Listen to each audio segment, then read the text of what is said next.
All right, so steal might be too strong of a word in this situation, but in this video, I'm going to show you how I look for color inspiration and then use it to inform and build my own palettes. To start, I tend to look outside of the current design bubble.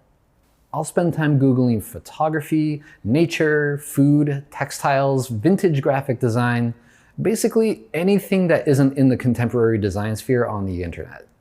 And this is all in hopes of finding something special and unique that I like. Pinterest is a great place for sourcing color inspiration, but you have to curate what you're looking at. It is way too easy to end up down a rabbit hole of looking at the same design images. This is called a book. Now, books come from trees, and they're kind of like the internet, except you will enjoy reading them. Also, they smell nice. So I love digging through old books and magazines to hunt for really interesting color schemes. But if you don't have a library at your disposal, you can also search for this stuff online and find some great references to help inspire you. Now, if you're more of an outdoor person, then you literally have the whole world to explore. There is so much fun color reference out in the real world. And to help you do that, there is a lovely little app I like to use called Adobe Capture. It's a free download, and all you really need is a smartphone and a Creative Cloud account, even the free one. This little thing, this is my lunch bag, believe it or not. I bring this in every day to well, carry my lunch and keep it nice and cold. But I thought this would be a good candidate for us to sample some colors from because it's very colorful and it was right next to me when I thought of it. So let's use the app and start sampling this. First thing you're gonna wanna do when you open the app is you will see a big menu at the top with a variety of options. I want you to swipe all the way over to where it says colors. Adobe Capture has a lot of really interesting and cool things to do inside of it, but for right now, just focus on the color bit. So swipe over to color, and then if you tap the little camera icon, you'll get this cool color sampler thing going on. But basically what you do is just point it at something you want to sample the colors from, and the little kind of dots will move around and then stick to the color, and you'll take a photo. And not only will you get the photo, but it'll automatically generate a color palette at the top for you. So let's try it on our bag here real quick. So I'm just gonna set this up this way, come back a little bit, and then give it a second, locking it in, boom, and there we go. So that's Adobe Capture. Pretty easy to use, but handy if you're out about in the world walking around and you see like a cool textile or a rug or like some curtains or really anything, like maybe a cool sign or something, you just boom, boom, boom, and then you have that palette. And what's even better and even more convenient is that when you hit save, it saves it to your Creative Cloud account. So then later when you go home and you open up Photoshop or Illustrator, you have that color palette that you sampled, and then you can drag it in and start using it right away. So pretty cool stuff, I think. Alternatively, you could also just take photos of stuff and then bring that into Photoshop and sample the colors. But my point is, you need a way to document what you find out there in the real world. Now, you might be saying to yourself, screw this, Greg, I'm just gonna go to one of those color palette generator sites and use that. And to that I say, go for it, because those sites are awesome. They are a great place to start. And I consider them to be just that, a starting point. Now, some of them might work out of the box for what you need, but I promise you will want to know how to adjust them to taste. All right, so here's something I found that I think would work for this project. It has the whole outdoor wilderness nature thing that we're going for. And also just look at it, it's beautiful. All right, let's get some color samples going. Now, I already have a document created here, but one thing I wanted to point out is when you're setting up your new document to sample colors, whether you're using Illustrator, Photoshop, whatever, just make sure that the color mode is set to RGB. Let's keep it easy for now and just kind of focus on screens and also maximize the amount of colors we can use. That's the only thing just to look out for. Now, I have our fun little image here, a Park Ranger stove and lantern fuel can from a long time ago. Looks kind of mid-century modern. Thematically, it works with what I'm thinking, and I like the color palette, and it's kind of interesting. So basically what we're gonna do is create a set of little swatches for ourselves that are pulled from this image here. Okay, I'm in Illustrator. I just made a square. You can see that it has a white fill and a black outline. I don't like that. I want it the other way around. So I'm gonna hold Shift, push X, boom. That little shortcut flips the color and the stroke outline. And then to get rid of the stroke, you can hit this little thing here, or you can just hit the /, and there you go, done. Those are my Illustrator hot tips. There you go. And what I'm gonna do is just drag out a handful of these so we have some places to save our swatches. All right. And generally I like to start by picking an overwhelmingly large amount of colors to sample, and then kind of whittling it down and refining from there. So hopefully this is enough to hold our colors that we're going to sample. And basically we're just going to use the eyedropper tool in Illustrator. You push I and then boom, there you go. And we're just going to start grabbing colors and trying to kind of deconstruct the color palette from this image. So here we go. I'm just going to start grabbing things, and I'm not going to be too, I don't know, precious or careful about, what it is, where it's coming from. I'm just grabbing stuff, like no big deal. I just want to see what's in here. And then, decide what of it do we want to keep? What do we want to kind of merge? Because I get the feeling we're going to find a lot of, similar colors, and we can just kind of scooch them together. So at first you'll kind of be like, oh, well, I think I ran out of colors to sample from. And that's not true. It just means you have to zoom in a little further. Like, look at this little brown in his hat. I didn't even see that from out there. Okay, let's see. Let's sample this. Oh, let's sample this tan up here. I didn't see this. And maybe what else? We'll sample his nose. Well, that's weird. I just noticed this. He's holding the same fuel canister as is printed on the fuel canister. That's crazy. How funny. Okay. See, you zoom in, you see things you never would have seen before. Okay, so some of these colors might actually be the same. I'm just clicking around and grabbing and sampling just in case. So we'll grab all the stuff, and then we'll kind of merge things later and figure out what we want to use. So I will just grab a few more, click around up in here. This is like a light gray, blue or something. Let's see, what about this kid's shoe? Grab that. And oh, there's this little red thing on the ground. Yeah, it's like an orange. Sure, I'll take that. What else? Let's get his nose. I don't know, it just looks black. That's fine.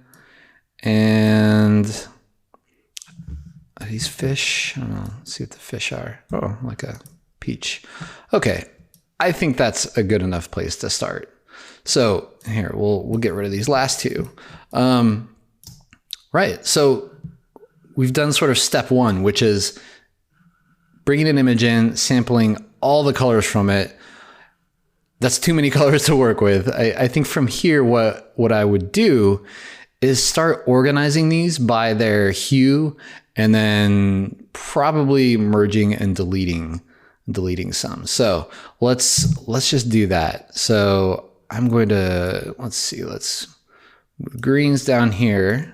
Okay, these are all within the green family here. I'm gonna move these kind of like neutral, tannish skin tones up here. I'm gonna start moving around reds. And then the darker neutrals up here. You don't have to organize them this way. I'm just like to be organized. So this is my little routine that I go through. It also kind of helps, look at, okay, how many how many hues do you really have to work with? And do you need to sample more? Like we have a ton, like this is more than enough, but sometimes you'll go through an image and you might feel like, oh man, well, I really don't have that many colors to work with. Maybe you got to dig in there and really zoom in and find some more. Sometimes you have to click around like in this red and find, you can find some variations. You do you. Okay, so I'm going to say this is that looks like a neutral to me. Okay. So it ain't perfect, but this will do. Now I think we can definitely simplify this a little bit. So these yellows are close enough. I'm gonna get rid of this one. And these two end greens are pretty close, so I'm just gonna drop this.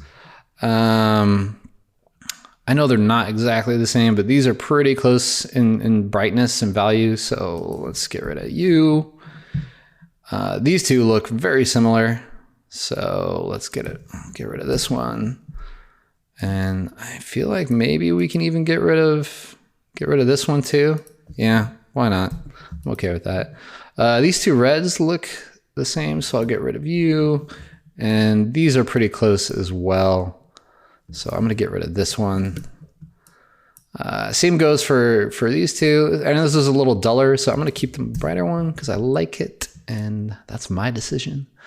And up here, this looks like almost pure black. So I'm going to get rid of that and keep this more charcoaly looking guy. Let's see. What else do we need to do? Are we good here? Do we feel good about this? I guess technically these would be red, right? So I'll put them up here. Sure. Why not? Yeah. Yeah, I buy that. Okay. So now we took this huge array of color that we initially sampled, whittled it down a little bit, organized it so it's a bit easier to look at and structure and see what we have working with, and went through and sort of just pruned the ones that felt a little too close in their value and hue perhaps. So now, if we're looking at this, it seems like we have two different neutrals to work with, right? So this kind of like creamy white and like charcoal gray. We have a red, we have a really dark blue, we have like an orangey yellow, a nice green, and then we have a more like mustard yellow. That's a good palette. There's plenty of color to work with here. Yeah, so I think that's a good first step for looking at reference that you like, that thematically makes sense, and dissecting and deconstructing the colors, and now you have sort of this like base concept to work from.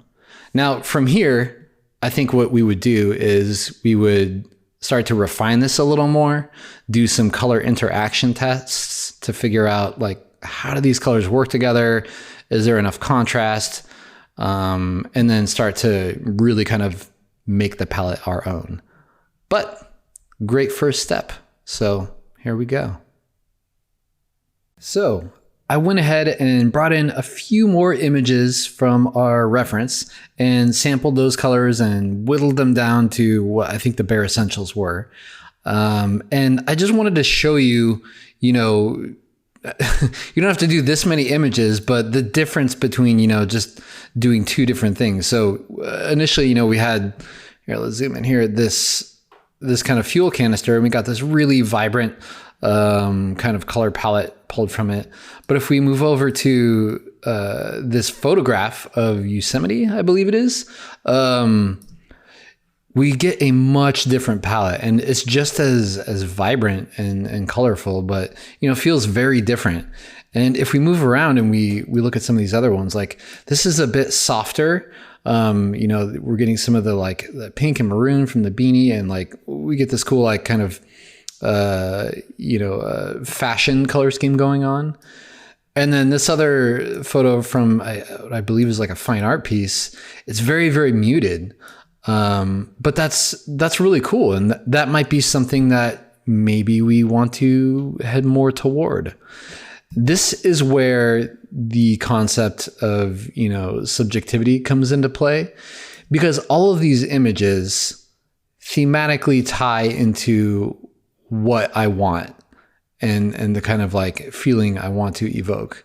You know, they're all kind of push a little different direction. Like the top left, well, it's from an illustrated fuel can from the 50s. So it has a bit of like quirkiness to it. The top right is a very realistic but hypersaturated photograph. The bottom left is a kind of synthetic, very muted palette. And the bottom right is just a little more natural and even kind of pastel-y. So, you know, I'm looking right in the middle and I'm like, okay, any of these could work, but which direction do I feel the best about? What do I feel strongest toward?